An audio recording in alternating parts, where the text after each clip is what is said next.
Transforming first person to third person in reported speech. Hello, language learners. Welcome back to our series on intermediate English grammar. Today, we're diving into the fascinating world of reported speech.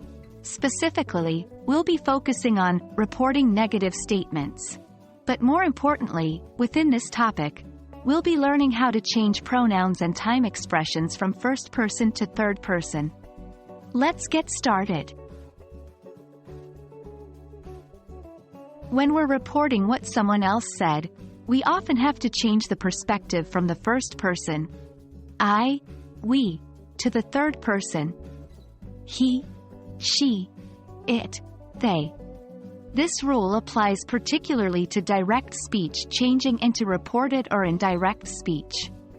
For example, if Jane said, I am not going to the park, in reported speech, we might say, Jane said that she was not going to the park.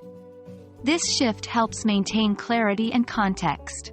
It signifies that the speaker is quoting someone else's words and not speaking on their own behalf. Let's talk specifics now.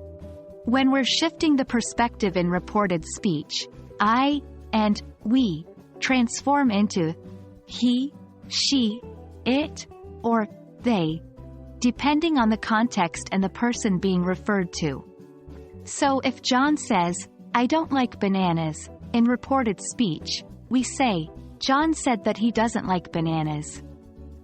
And if a group of friends says, we can't come to the party, we report it as, they said that they couldn't come to the party.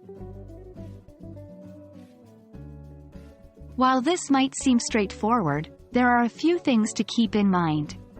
First, be careful to match the third-person pronoun with the person you're referring to. For instance, if you're reporting something that a woman said, use she, not he, or it. Second, always remember that the context is crucial. If the original speaker is included in the group being referred to in the statement, use they instead of he or she.